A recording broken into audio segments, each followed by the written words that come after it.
அந்த சாப்பிடணுங்கிற ஃபீலிங் இருந்துகிட்டே இருக்கும், அந்த கிரேவிங் இருந்துகிட்டே இருக்கும்.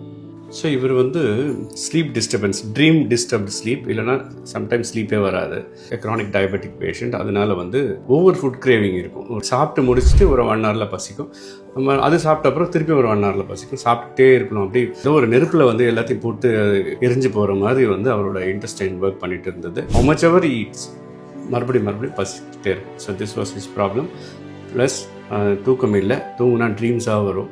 ஸோ ஆல் தீஸ் திங்ஸ் வந்து ஜஸ்ட் ஒரு ஃபியூ டேஸில் வந்து வி ஹவ் ட்ரீட்டட். ஃபுல்லாக 100% சரியாகலை, இஸ் மச் பெட்டர். இப்போ பசி வந்து சாப்பிட்டு ஒரு 1 o'clock சாப்பிட்ட அப்புறம் ஒரு 4 o'clock வரைக்கும் பசி எடுக்கல, ஃபுட் கிரேவிங் இல்லை. After 4 he had food last evening. அதுக்கப்புறம் டின்னருக்கு போயிட்டாங்க. அதர்வைஸ் ஒரு 12 to 9 o'clock அட்லீஸ்ட் ஒரு 4 times சாப்பிட்டுடுவீங்க இல்லைங்களா? அதாவது எப்பவுமே கையில் ஸ்நாக்ஸ் எப்பவுமே இருக்கும். அது சாப்பிட்டா கொஞ்சம் ஃபில்லிங்காக இருக்கிற மாதிரி தோணும். ஆனால் வந்து அதுவே டயபெட்டிக் வந்து கொஞ்சம் சூட்டப்பாக இருக்கிற மாதிரி சொல்கிறாங்க. ஓவர ஹங்கரியாக இருக்கிறதும் மோசம்தான், சுத்தமாக ஹங்கர் இல்லைனாலும் மோசம்தான்.